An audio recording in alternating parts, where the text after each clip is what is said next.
सर्वदा सर्वदास्माकं सन्निधिं सन्निधिं नमस्तस्मै भगवते नारदाय महात्मने कामक्रोधविहीनाय ऋषीणां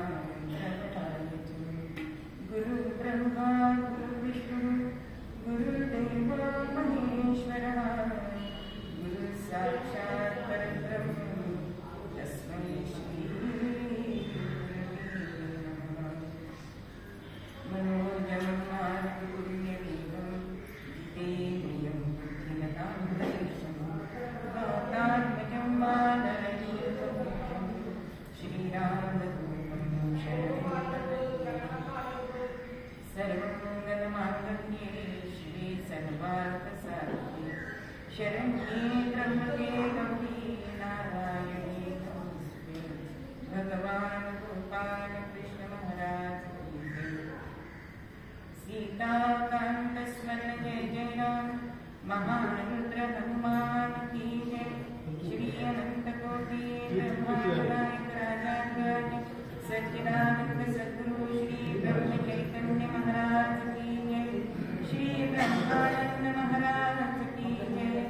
जय जय रघुवीर मंगलमूर्ति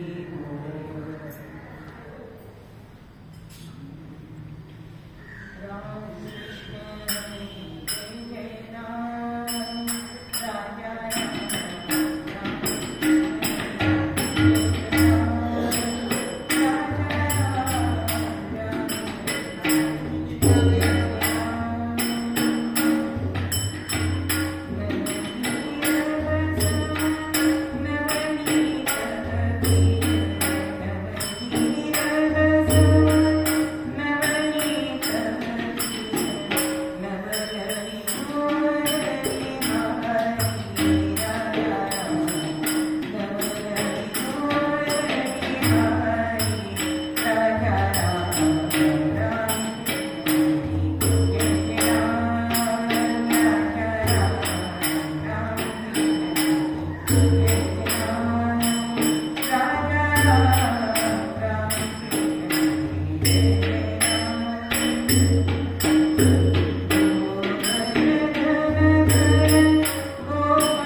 आदिशक्तीचा आपण जागर करतोय अशी ही जगदंबा जी आहे ती अष्टभुजा सांगितली. तिच्या प्रत्येक हातामध्ये आयुध आहे, पण हे 4 हात तिला कोणी दिले असा प्रश्न जेव्हा मनातून उभा राहतो त्यावेळेला आपली जी वर्णाश्रम जी पद्धत आहे, त्या वर्ण म्हणजे ब्राह्मण, क्षत्रिय, वैश्य आणि शूद्र, आणि त्या आश्रम म्हणजे ब्रह्मचर्याश्रम, गृहस्थाश्रम, वानप्रस्थाश्रम आणि संन्यासाश्रम. या प्रत्येकाने तिला 2-2 हात दिले आहेत आणि त्यामुळे जगाचा व्यवहार ती ह्या 8 हातांनी बघत असते. आणि आध्यात्मिक दृष्ट्या जर हे हात कोणी दिले असं जर आपल्याला बघायचं झालं तर पंचमहाभूत आणि त्रिगुण ह्या मिळून 8 ची संख्या होते. ती 8 संख्यामध्ये हिचे 8 हात आहेत. आपण बघितलं की जीवनामध्ये शून्याला काही किंमत नाहीये ना, शून्याला किंमत नाहीये. पण ह्याच्या मागे जर हे 1 ते 9 अंक दिले तर शून्याची किंमत वाढते की नाही? तसं ह्या नवदुर्गा ज्या आहेत त्या संख्या म्हणजे ह्या नवदुर्गा आहेत आणि त्यामुळे त्यांची किंमत ही जास्त आहे, कारण जगाचा व्यवहार त्या करतात. आता हिचं वाहन आपण बघतो ते सिंह वाहन. सिंह वाहन आहे ते तिने का बरं घेतलेलं आहे? अनेक प्राणी आहेत ना, तिने ते का घेतले? तर सगळ्या प्राण्यांमध्ये अत्यंत क्रूर असा स्वापर जर असेल तर तो सिंह आहे आणि तिने त्याला आपलंस केलंय आणि त्याची जी क्रूरता आहे ती तिने समाजाच्या कल्याणासाठी वापरलेली दिसते. म्हणजे आपल्या जवळ जे आहे त्याचं समाजहित कसं त्याने होईल हा विचार प्रत्येक स्त्रीने सुद्धा केला पाहिजे, कारण प्रत्येकाकडेच ही शक्ती आहे. आणि दुसरं तिचं कारण म्हणजे सिंह हा प्राणी असा आहे की तो शिकार करताना लगेच झेप घेत नाही आपल्या सावजावर, तर तो 2 पावलं मागे येतो आणि मग तो आपल्या सावजावरती झेप घेतो. म्हणून व्यवहारामध्ये सुद्धा आपण जेव्हा एखादा धंदा करू किंवा व्यवसाय करू, एखादं कर्म करू, त्यावेळी सुद्धा आपण थोडं मागे जायचंय. कशासाठी? त्यावेळी आपल्याला काय अनुभव आले ते गाठीस घ्यायचे, म्हणून 2 पावले उडी मारताना सुद्धा लांब उडी मारायच्या तिथे आपण मागे जाऊन मग पुढे जातो.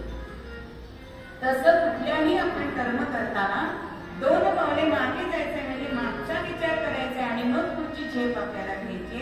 म्हणून आपल्या भाषेमध्ये सिंहावलोकन हा शब्द त्याच्यासाठी आलेला आहे.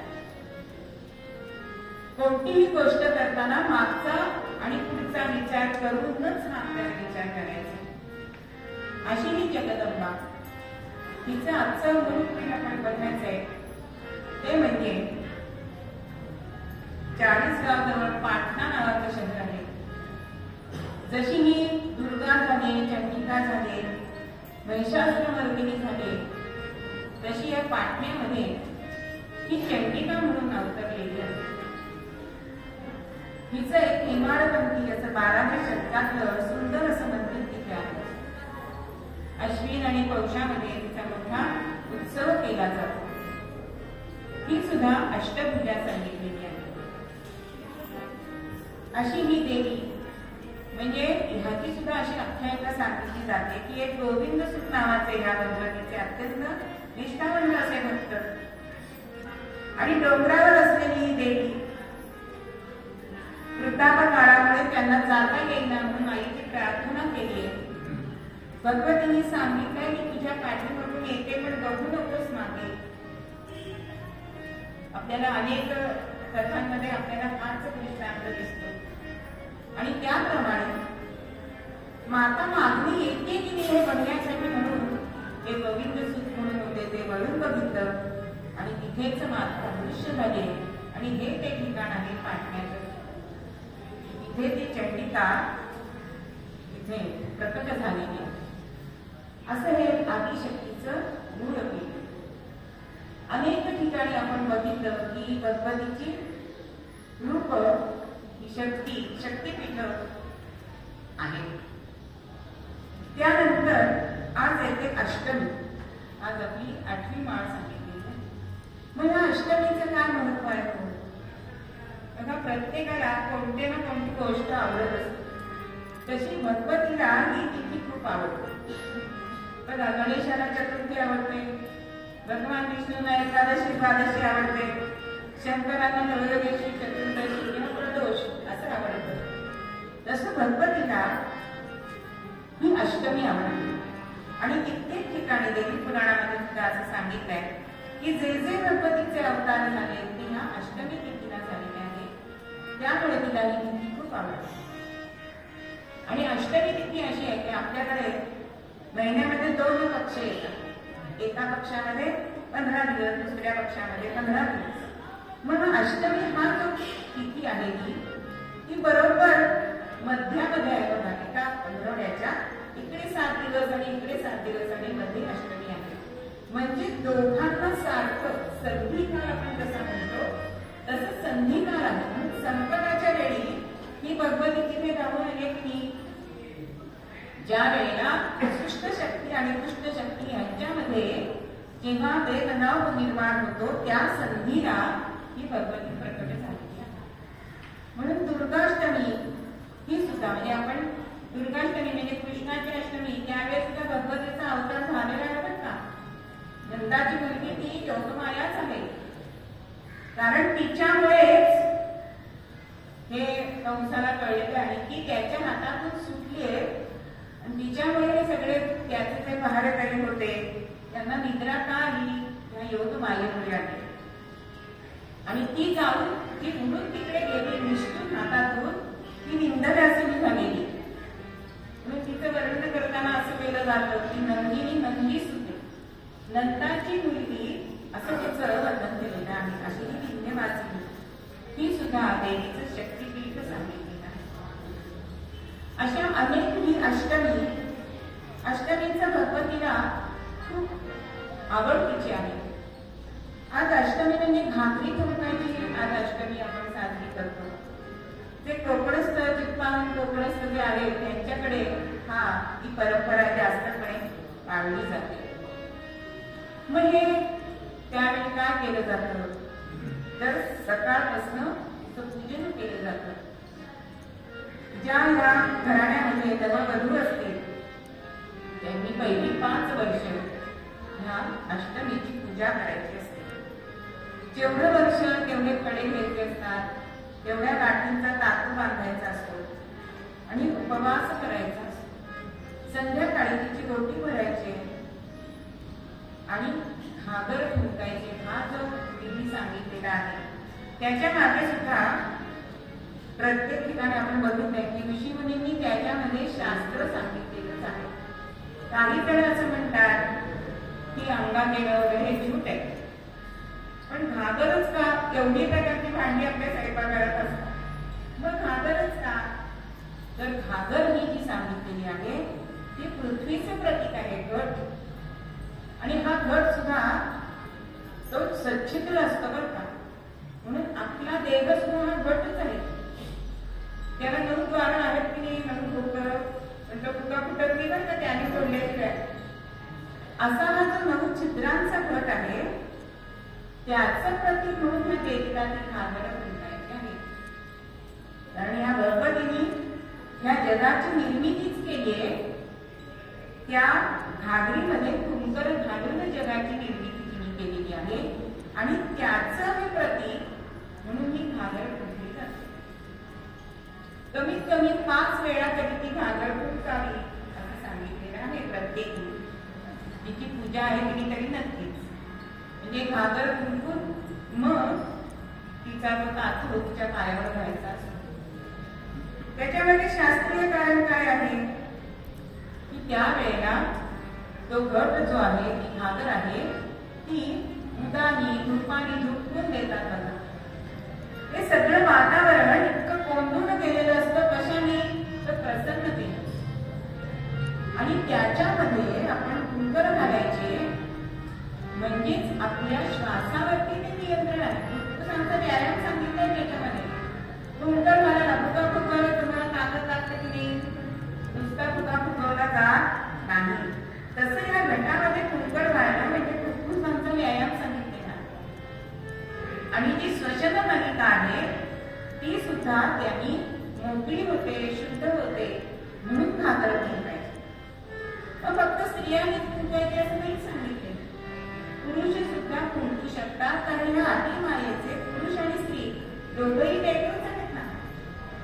मग त्यासाठी तिच्या जवळ आईजवळ कुठला भेदभाव नाहीये की ही मुलगी आहे, हा मुलगा आहे असं नाहीये. पण हिचं पूजन करताना सुद्धा 3 प्रकाराने पूजन केले जाते. म्हणजे कुमारी अवस्थेमध्ये आपण कुमारीचं बघितलंय पूजन. नंतर यौवना त्यांचं सुद्धा पूजन केलं जातं आणि प्रौढा त्यांचं सुद्धा पूजन केलं जातं. म्हणजे 3 भाग का सांगितले तर कुमारी अवस्थेमध्ये तिची अवस्था आहे ती सृजनत्वाची आहे, पण ती अजून खुललेली नाहीये, ती कळी रूप आहे म्हणून तिचं पूजन करायचं. जी यौवन आहे तिचं पूजन करायचंय म्हणजे ती सृजनत्वाचा देऊ शकते, नवीन पिढी जन्माला घालू शकते म्हणून तिचं पूजन करायचं. आणि वृद्धा म्हणजे प्रौढा जी सांगितलेली आहे की सगळ्या घरात सुख सौभाग्य जे आहे ते आनंद उपभोगतीये, म्हणजे तिचं सृजनत्व सिद्ध झालेलं आहे अशाची पण आपण पूजा करतो. मग ही पूजा घरातले पुरुष सुद्धा करू शकतात, फक्त त्यांना थोडीशी मर्यादा सांगितली की स्पर्शास्पर्श जे आहे. मग तिला समजा गंध लावायचे एखाद्या कुमारिकेला तर आपण गंधाची टपकरी तिच्या पुढे ठेवावी, तिने तिचं गंध लावून घातलं. तिची ओटी भरायची तर आपल्या घरातल्या एखाद्या स्त्रीला तिची ओटी भरायला सांगावी. म्हणून पुरुष सुद्धा ही पूजन करू शकतात. पण काही ठिकाणी असं झालंय की हे सगळं बायकांचं क्षेत्र आहे असं नाहीये. घागर फुंकणे त्यावेळेला ती खेळ खेळत असते म्हणून एक पदामध्ये कवी म्हणतात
तशी ती शक्ती तिथे असते म्हणूनच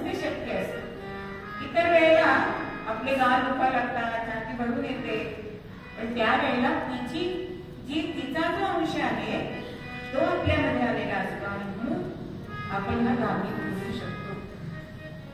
त्यावेळी तिची ओटी भरायची असते. असं म्हटलं जातं की नवरात्रात खरी म्हणजे देवीची ओटी भरून आली. आता कोणी म्हणे असं काय सांगतात ते भेटताना, पण साधं उदाहरण सांगते की का नाही भरायची. कारण की युद्ध करण्यामध्ये गरतात सगळ्या बहिणींना विचारले, खंका तुम्ही पोळ्या करता आणि हे घे असं म्हटलं, थांब दरवाजा 2 पोळ्या राहिले ते घेऊन असं म्हटलं की तसं भगवती पण म्हणे ना युद्ध करते जरा थांबा. म्हणून तिची ओटी भरायची असते ती दसऱ्याला भरायची असते. पण हे कोणाला सांगायला जाणार, बायका नाही ऐकत आहोत. तेव्हाच त्यांना ओटी भरायची इतकी घाई लागलेली असते. पण ही भगवती युद्धामध्ये गुंतलेली असल्यामुळे तिची ओटी ही अष्टमीच्या देवीची भरली तरी चालते आणि दसऱ्याला तिची ओटी भरावी ती साखरेने भरावी. कारण युद्धामध्ये विजय पावलाय, विजय तिने मिळवलाय, त्यामुळे सगळं गोड झालंय म्हणून साखरेने ओटी भरतात. जसं लग्न लागल्यानंतर वरुमाईची ओटी साखरेने भरली जाते, मुलीची आई वरुमाईची ओटी साखरेने भरते की सगळं गोड झालंय, गंगत झालंय. म्हणून ह्या भगवतीची ओटी ही दसऱ्याला साखरेने भरतात. त्यानंतर ओटी भरणं हे जे आहे ते कशाचं प्रतीक आहे, का भरायचं, त्याच्यामध्ये वस्त्र का असावं. पण आपण जेव्हा आपल्या एखाद्या आवडीची व्यक्ती आपल्या घरी येते त्यावेळेला आपण त्याला काहीतरी द्यावं असं आपल्याला वाटत असतं. मग त्यावेळेला आपण काय देणार, कारण हे सगळं जग जे केलंय ते भगवंतांनी केलंय, ते आदिमायेने केलंय. आता तिच्याच वस्तू तिला द्यायचे असं केलं त्याचा अर्थ ओटी भरणं म्हणजे. म्हणून काही ना काहीतरी आपण तिला द्यायचंय म्हणून ही ओटी दिली जाते. त्याच्यामध्ये वस्त्र असतं, मग वस्त्र का द्यायचं, हल्ली बायका ते ब्लाऊज पीस कोणी वापरत नाही म्हणून पिशव्या देतात, अजून काही देतात. पण असं सांगितलंय की भगवतीला वस्त्र दिलं की जेवढे त्या कापडामध्ये तंतू आहेत ना तेवढे देवी लोकांमध्ये तुम्हाला वास मिळतो. असं सांगितलं जातं की काही जणांना बघा अशी सवय असते की फक्त पैशाचं दान करायचं. अशा एक बाई होत्या आणि झालं जन्मभर त्यांनी पैसा पैसा पैसा फक्त दान केलं. अहो स्वर्ग मिळाला त्या दानाच्या पुण्याने. आता तिथे पण जीवाला भूक लागते. त्यांनी जेवायला मागितल्यानंतर त्यांच्या ताटामध्ये पैसा ठेवला. हे कसं काय खाणार. तेव्हा असं सांगितलं गेलं की म्हणून प्रत्येक वस्तूचं आपण दान का करायचंय त्या वेळी. म्हणून आपल्याकडे अनेक प्रकारची दानं सांगितलेली आहेत. अगदी मृत्यू झाल्यानंतर सुद्धा गोदान सांगितलंय, गुरुदान सांगितलंय, चपला द्या, गादी द्या, सोनं द्या, 14 प्रकारची दानं 10 दानं अशी सांगितलेली आहे. ती एवढ्यासाठी. आणि त्या माणसाने केलं नसेल तर पुढच्या पिढीने करायचं म्हणजे त्याला तिथे ते मिळतं. म्हणून कापडाने ओटी भरायची असते ती तेवढ्यासाठी. आणि ओटी भरताना सुद्धा हल्ली एवढीशा पिशव्या भरतात. अहो एकाच सवारीची भरा पण घसघशीत भरा ना. एक वेळचा त्यांच्या घरातला भात तरी होते. पण हल्ली पिशव्या भरलेल्या तर त्याला ओटी भरणं म्हणतात का असं मला एक प्रश्न आहे. बरं नारळ नाही, काही काही ठिकाणी तर हल्ली असं लिहिलेलं असतं इथे खरा नारळ मिळेल, म्हणजे खोटा नारळ कुठला असतो हे सुद्धा मला कळत नाही. प्रत्येक त्या देवीच्या शेजारी जी दुकानं असतात ना टपऱ्या तिथे लिहिलेलं असतं आमच्या इथे खरा नारळ मिळेल. हल्ली नखाभर एवढं खोदरचा तुकडा त्या पिशवीमध्ये असतो. असं करू नये. खरं म्हणजे ब्लाऊज पीसच्या ऐवजी भगवतीला नऊवार साडी घाली असं सांगितलेलं आहे. मग ती तिला काही जण असं म्हणतात की देवीला नेसवलेल्या साड्या बाहेर परत त्या सांगतात, मग एका सवारीला द्या असं काही कोणी सांगितलेलं नाहीये. कारण प्रत्येक स्त्री देवी रूपच आहे. नंतर काही ठिकाणी अनेक घरांमध्ये गोंधळ घालण्याचा जो प्रकार आहे,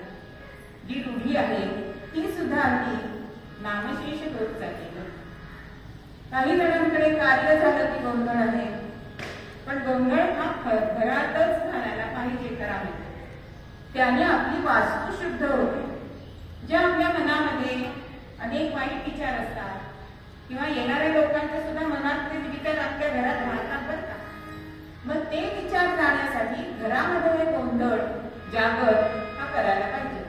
पण हल्ली वेळ नाही. ह्या सत्रामध्ये देवळाच्या ठिकाणी जायचं, तिथे पैसे द्यायचे, अमुक अमुक आमच्या नावाने गोंधळ घाला, असं करू नाही. कारण तुम्हीच घरात केलं नाही. एकदा मी सासूबाई सांगतात ते सुनेला पटतच नाही, कुठल्याही सुनेला. तर सासूबाईंनी सांगितलं, अगं कुमारिकेची आपण पूजन करूया, नोकरी करणार काही. ती म्हणते, आई मी जाता जाता, ती सासूबाईंना आई होण्याची फार पद्धत आहे. म्हणावं सासूबाई का कोणती, पण आई म्हणतात. मग आई नंबर 1 आई नंबर 2 असं फोन मध्ये लिहिलेलं असतं. पण या सासूबाई त्या मुलीला सुनेला सांगतात, त्यावेळी ती म्हणते की जाता जाता तिला देते. पण सासूबाई म्हणतात की अगं ते देणे होईल, पण तुझ्या जो मुलगा अथर्व आहे त्याला कसं कळेल? त्याने पुढे आपली परंपरा चालवली पाहिजे ना. मग त्याच्यासाठी त्या मुलीला घरी बोलव, तिचे पाय धुवू, तिला काय तू फ्रॉक घेतलाय, गळ्यात घेतलाय ते तिला दे, तिचं पूजन कर, म्हणजे तो सहजच बघेल आणि तो पुढे ही परंपरा चालू होईल. त्याशिवाय देवी स्वरूप तिला आपण बोलवतोय, म्हणजे घरात त्यांचे सगळ्यांचे नमस्कार तिला घडतील. ही वस्तू देणं म्हणजे त्याच्या मागचा हा भाव नाही. ती देवी स्वरूप आहे म्हणून आपल्याला तिचं पूजन करायचं. मग त्याच्या मागे भक्तिभाव असायला पाहिजे का टिक मार्क पाहिजे, असं जेव्हा सासूबाईंनी सांगितलं तेव्हा तिला ते पटलं आणि खरोखरच त्या अथर्वला, तिच्या मुलाला ही सगळी पद्धत कळायला लागली. म्हणून मोठी माणसं जी सांगतात त्याच्या मागे काही ना काहीतरी हेतू असतो. भगवतीने आपण बघितलंय की 3 दिवस ती कमलासना असते, मध्ये 3 दिवस, कारण तिला कमळ अत्यंत आवडतं म्हणून तिने हातामध्ये सुद्धा धारण केलेलं आहे कमळ. मग कमळ तिने काय धारण केले आहे? तर कमळामध्ये अनेक गुण आहेत. एक तर ते चिखलात उगवतं तरी ते निर्लप असतं बघा, त्याला चिखल लागतं का कधी? कमळाच्या पानावर पाणी सुद्धा टिकत नाही. इतकी निर्लपता अलिप्तता आपल्याला संसारात यायला पाहिजे, म्हणून ते कमळ बघायचंय. बरं कमळ काय करतं? त्याला माहितीये की आपलं आयुष्य फार फार तर 3 दिवस, म्हणून तो भूतकाळही बघत नाही आणि भविष्य काळ बघत नाही. तो वर्तमानात जगतो, म्हणजे आपला जो सुगंध आहे तो सुगंध सगळ्यांना देतो, आपली जी प्रसन्नता आहे ती सगळ्यांना देतो. मग त्याचं वर्तमान काळात जगण्याचं हे आपण करून घेतलं पाहिजे ना. आपण माणूस काय करतो? वर्तमानात जगतच नाही आहोत. भविष्यासाठी आपण तरतूद करत म्हणून 12 तास बाहेर असतो, मागे जे दुःख झालंय ते उगाळत बसतो, पण वर्तमानात जगतो का आपण? कमळाकडनं आपल्याला हे शिकायचं. म्हणून कमळ हे तिने धारण केलेले आहे. कमलाची उपमा अनेक अवयवांना सुद्धा दिलेली आहे की कमल लोचन, कमल नयन, कमल मुख, चरण कमल, अशी का त्यांना उपमा दिली? कारण इतकं शुद्ध असणारं असं हे कमळ, आणि म्हणून त्या भगवतीला ते कमळ आवडतं, म्हणून ती धारण करत असते. अशा अनेक गोष्टी. आज आपला रंग आहे तो मोरपंखी आहे, थोडस जाता जाता मोरपंखी रंगाचं सांगते की हिरवा रंग आणि निळा रंग यांच्या एकत्रितपणाने हा मोरपंखी रंग तयार होतो.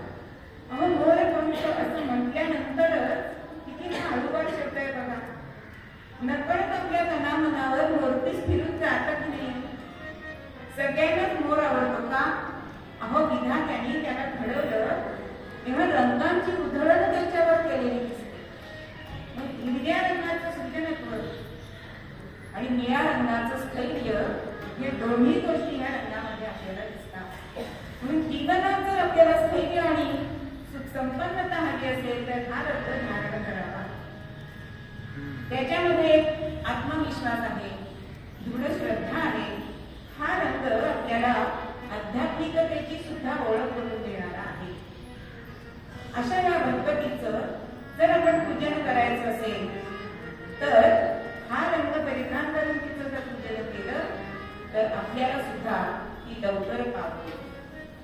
अक्षरशः सर्वांना आनंद देऊन आपलं ध्येय गाठायचंय हा रंग आपल्याला मदत करत असतो.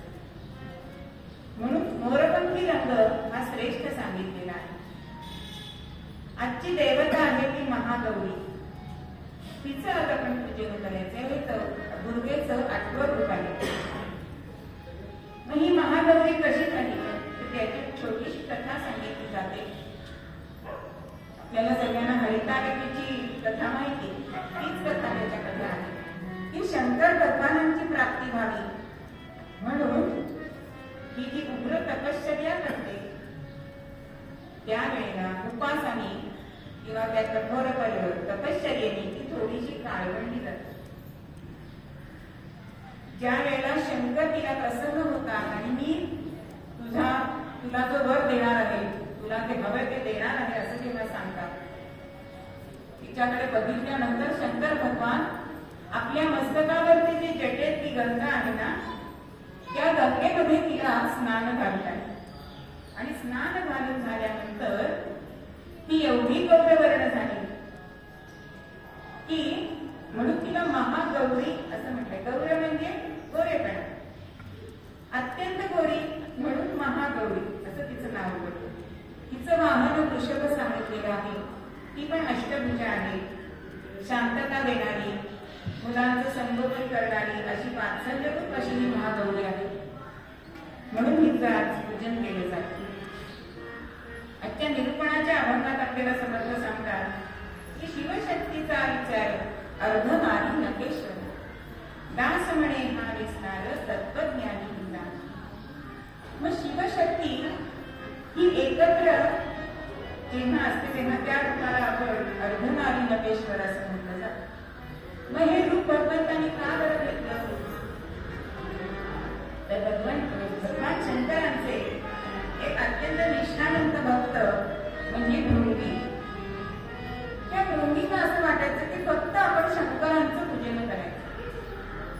त्यामुळे त्यांचं पूजन ते करत असत, त्यांना प्रदक्षिणा करत असत, त्याला नैवेद्य दाखवत असत.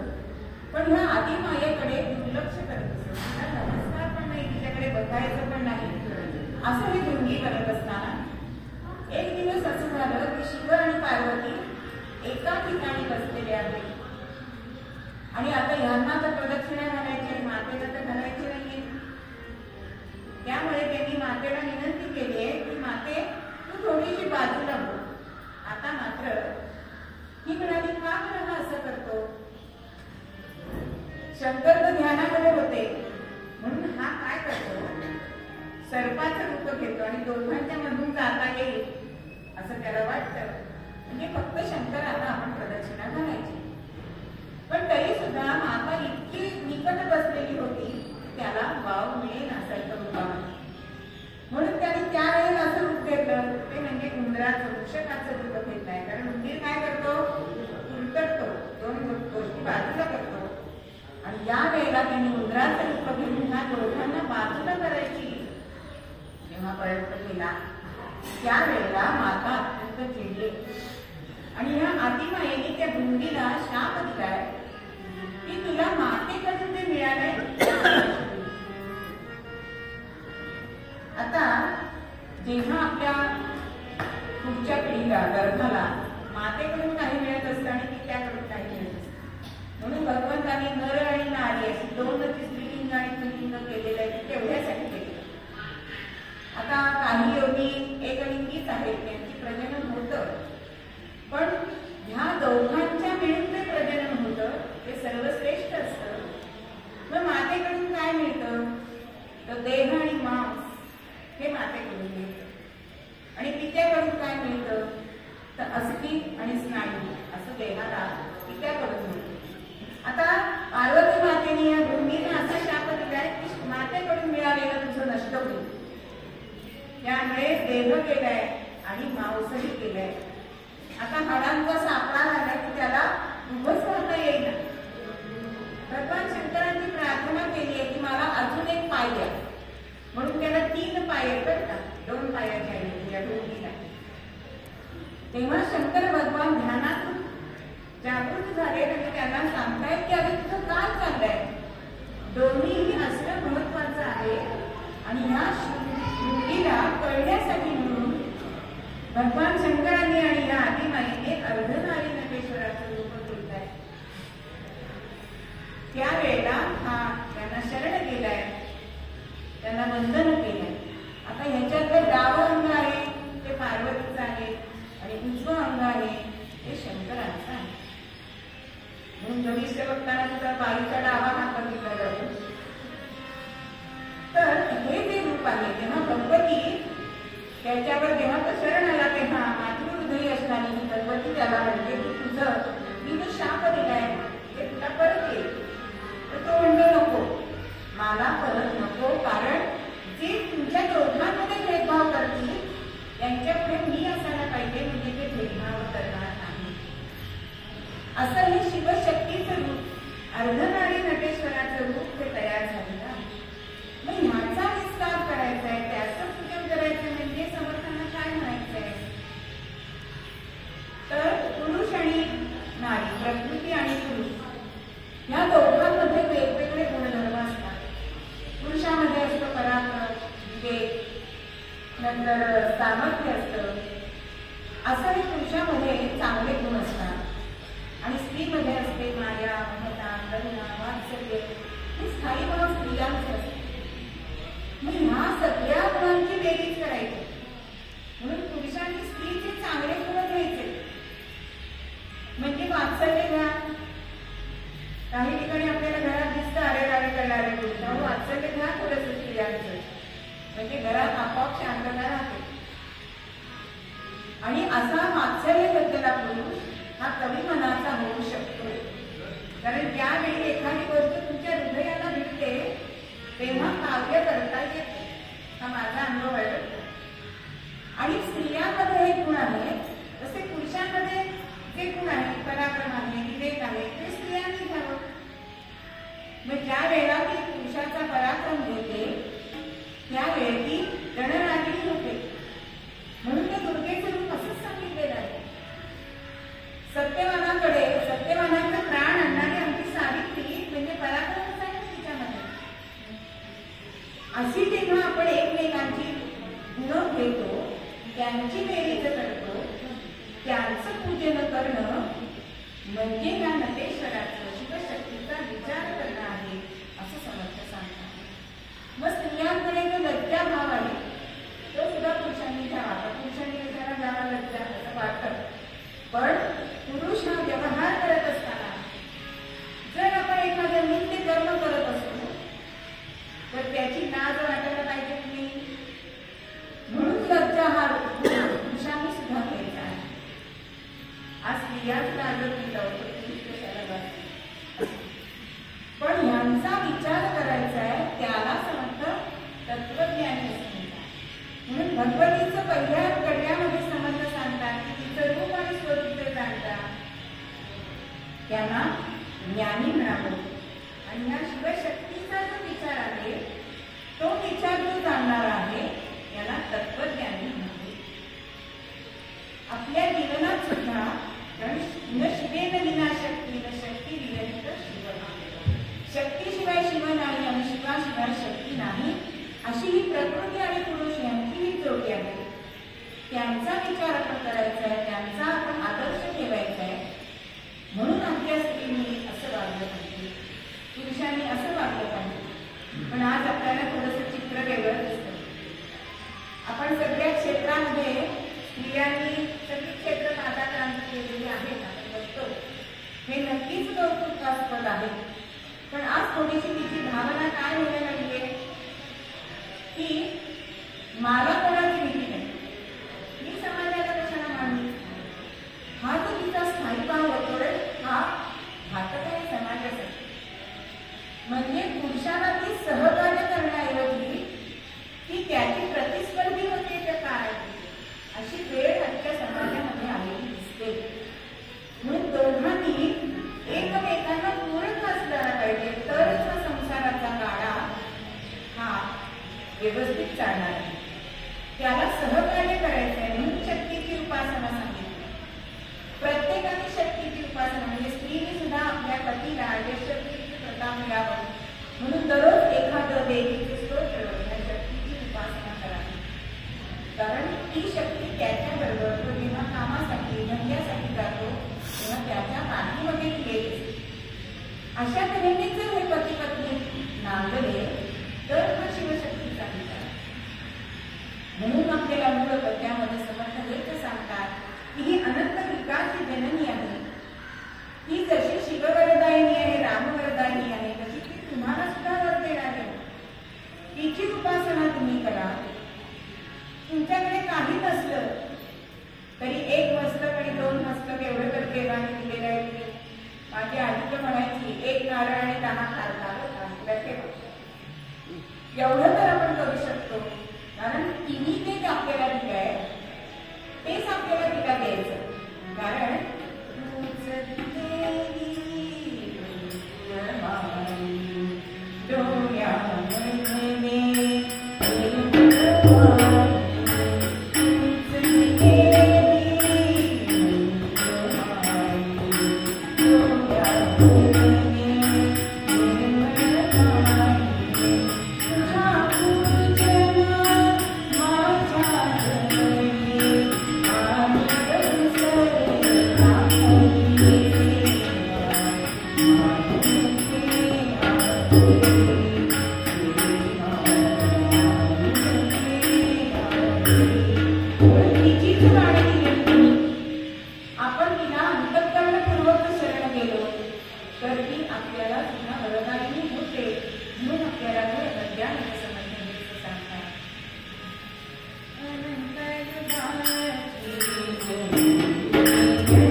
सद्गुरु समर्थ चरणांचा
शिवशंकर आणि पार्वती माता सारीपाट खेळत असतात.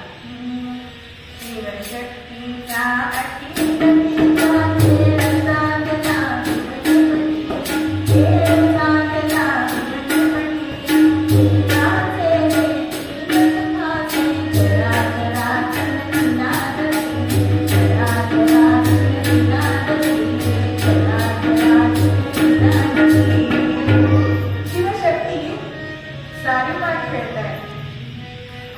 आणि सौख्याकडे तुम्ही आहे फासे कुठले घेतले त्रिगुणाचे सत्व रज आणि तम हे तीन गुण यांचे फासे ते खेळतात आणि आपल्या सोडल्या मिळवतात. कसं आपल्याला वागावं लागतं. असा हा शिवशंकरांचा सारीपाटाचा खेळ. पण केवळ मनोरंजनासाठी म्हणून असा हा खेळ. आणि पार्वतीला यांचाच अभिमान झालाय की आमचं जोडकं किती आदर्श जोडकं आहे. आता अभिमान आला की तो काढून टाकण्यासाठी भगवंत कोणाची नियुक्ती करतो. नारायण नारायण नारायण. नारद मुनींची सारी कैलास पर्वतावर आहे. कशी भगवंताचे गुणगानच करत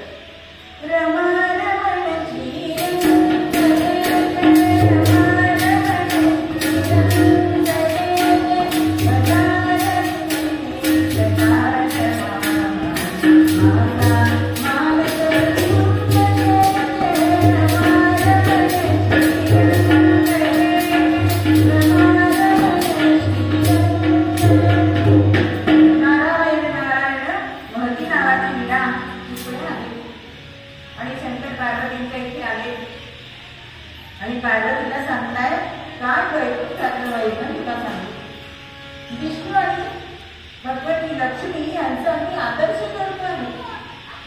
आता इथे मत्सर जागा झालाय. हे कसलं आदर्श करतो.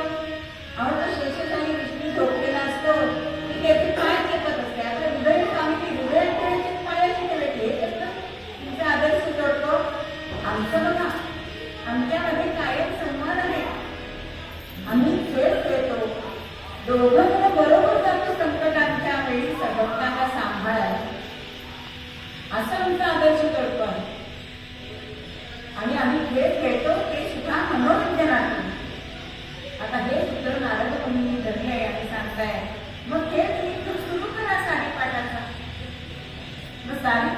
खेळाची तयारी विजयदासी होती, तिला करायला सांगितली. तिने साडीपाठ मांडलाय आणि शंकर भगवान पार्वती मातेला म्हणताय की चल हृदयेश्वरी, त्या मंचावरती आपण आता साडीपाठाचा खेळ सुरुवात केली. नारद मुनी म्हणतात थांबा थांबा, नुसता खेळ करण्याची मजा नाही करता, काहीतरी कळत आवाज नाही. म्हणून नारद मुनी त्यांना सांगताय. आणि मग पूर्णेचे चांदणे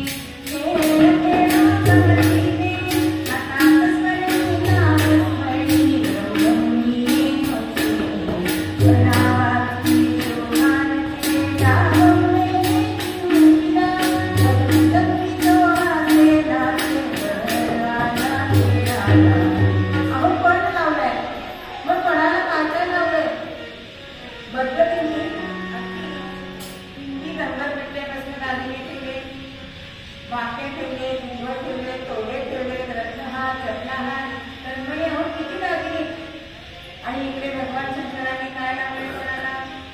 भस्माचे गोळे ठेवले, त्रिशूळ ठेवलाय, दंडूक ठेवलाय, नररुद्र माळा ठेवले आणि दोघांचा खेळ सुरू झाला. पहिल्यांदा म्हणजे हल्लीच्या भाषेत टॉस कोणी जिंकायचा हे होतं बघा त्याच्यात पण. आणि स्त्री दाक्षिण्य म्हणून भगवतीला शंकरांनी सांगितले की तू पहिली खेळ.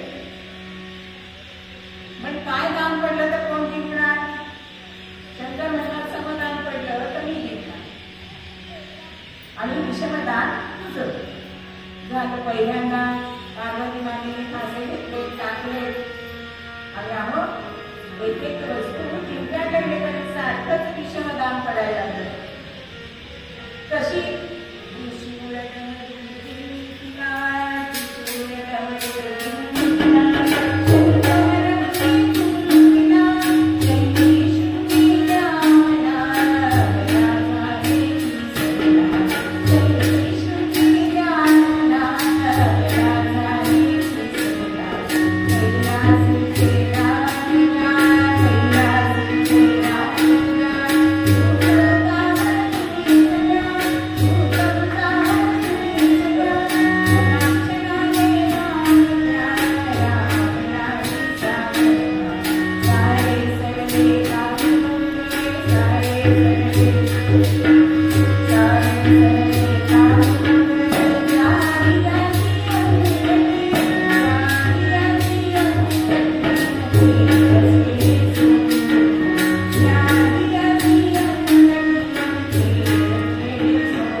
आणि म्हणजे विकृत रूपावर मला तुमच्याकडे रचणार असतो. आता मात्र आपण हटतोय म्हणजे शंकर भगवान संसार बसले. आता मासे त्यांनी घेतले की आता माझंच दान करणार, सगळं दान करणार. म्हणून शंकर भगवानांनी मासे घेतले, टाकले आणि म्हणताय पहा पहा हो पडले मारा, पहा पहा हो पडले मारा. भगवती म्हणते अहो नीट बघा, होत बघा. पहा पहा हो पडले मारा, छेचे तर पडले अंतरा, छेचे तर पडले अंतरा. कधी पाकडे तेरा वरती, कधी पाकडे तेरा वरती, तीन तेरा वाजविती, तीन तेरा वाजविती. वेळ चालला गणपती, वेळ चालला गणपती. शिवशक्तीचा आणि कधीचा खेळ चालला गणपती. नाचे हे तीनच तासे, रात्र भगवती म्हणते छे छे अहो 11 पडले ते नीट मोजा. आता शंकर भगवान म्हणतात माझ्याकडे काहीही द्यायला राहिलेलं नाही. भगवती म्हणजे नाही कसं, एक वस्तू तुमच्याकडे अजून आहे. अगं खरंच तर मी सगळं तर पणाला लावलं होतं, तू जिंकलीस मी हरलो बा. तुम्ही असे शरणागती घेतात शेवटी. आणि पण पार्वती माता काही ऐकायला तयार नाही. ती म्हणते एक वस्तू तुमच्याकडे अजून आहे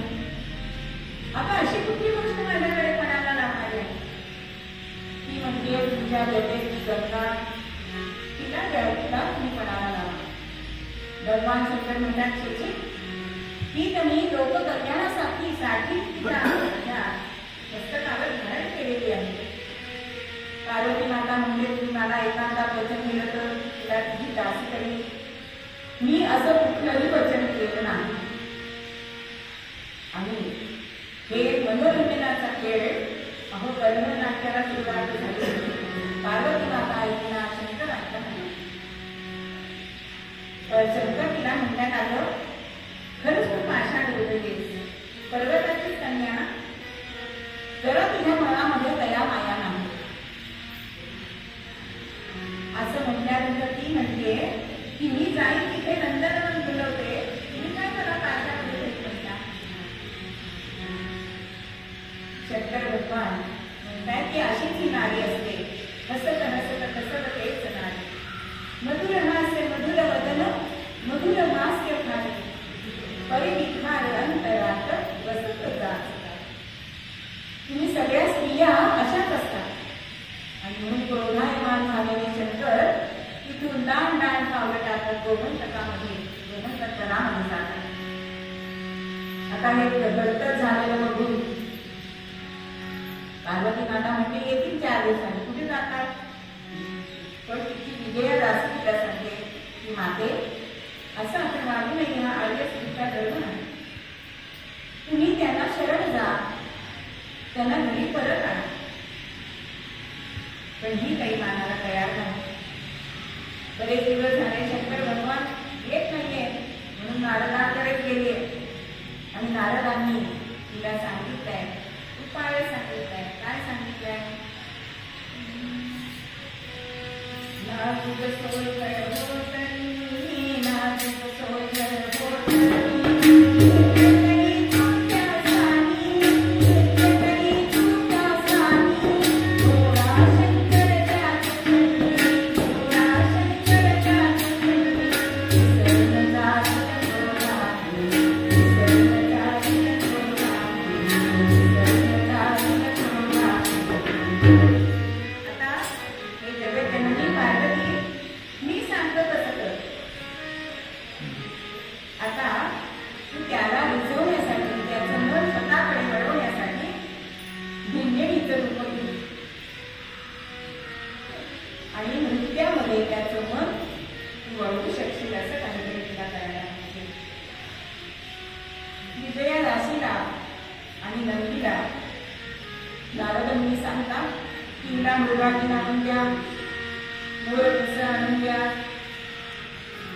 पायामध्ये तिने छान असे घुंगूर बांधलेले आहे आणि वनकन्येचा हिंगिणीचा रूप घेतला आहे. आणि गोमंतकामध्ये गेले. तिथे शंकर भगवान ध्यानस्थ बसलेले. नारद मुनी सुद्धा तिथे आलेलेच आहेत. कारण हा कधीच घ्यायचा ना कार्यक्रम काय घ्यायचा आहे तो. पण नारद मुनींनी काय केलंय मदनाला सुद्धा बोलवलंय. कारण दोघांमध्ये परत प्रेम उत्पन्न व्हायला पाहिजे म्हणून मदनाचं तिथे काम आहे. आता ही हिंगिणीच्या रूपाची पार्वती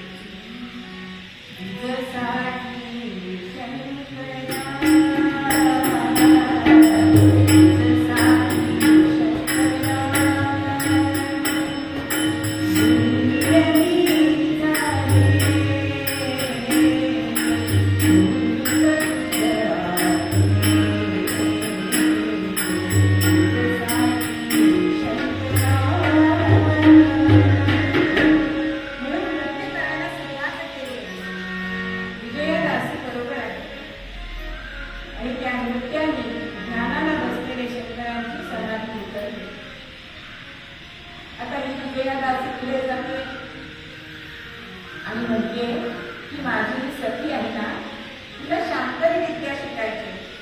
आम्हाला असं कळलंय की शांकरी विद्या तुम्ही शिकवता. तेव्हा शंकर भगवान सांगतात की मला माझ्याजवळ हिने राहिलं पाहिजे तरच मला हिला ज्ञान देत आहे विद्या देत आहे.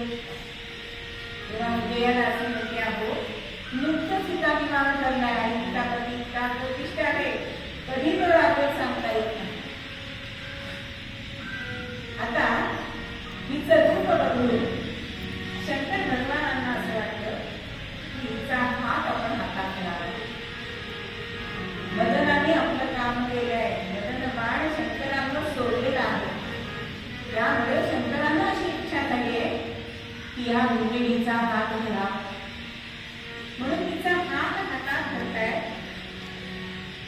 पण स्पर्श ही अशी गोष्ट आहे की स्पर्शाने आपली व्यक्ती आपल्याला ओळखता येते बरं का.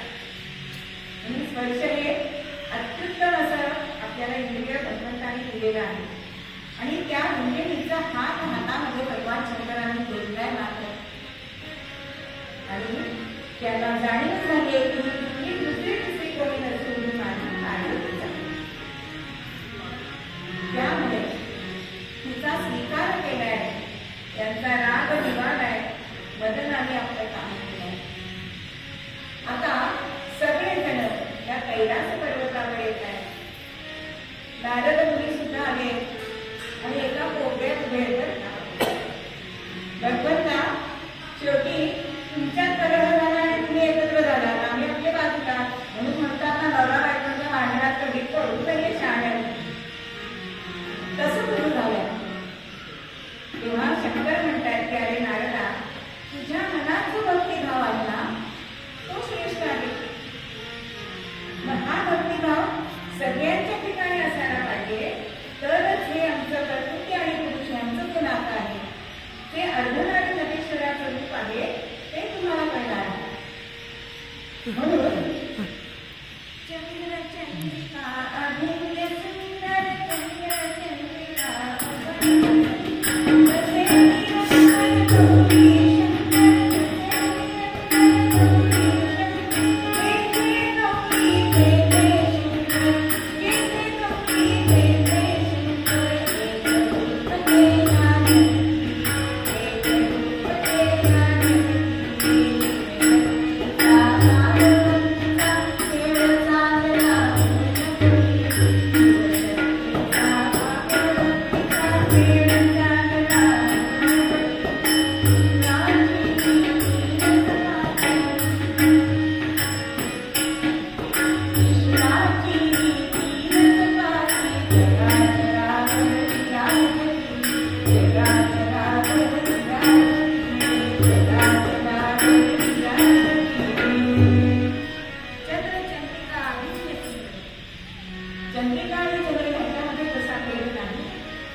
गौरी आणि शंकर यांचं नातं सुद्धा अभिन्न आहे.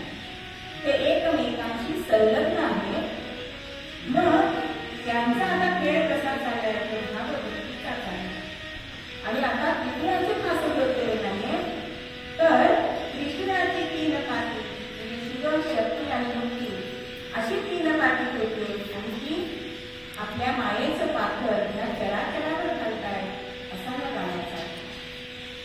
आता ही कथा जिथे घडली ती आजही आपल्याला साक्ष देतात. ते म्हणजे दोन प्रकारची शांतादुर्गा आणि मंगेश. ही दोन ह्या कलह नाट्याचं प्रतीक आजही आपण तिथे दर्शनाला जातो. मंगेशीचं दर्शन घेतो, शांतादुर्गाचं दर्शन घेतो. म्हणून हिचा गजर करताना शांतादुर्गा तू महालक्ष्मी करवीरवासिनी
आहे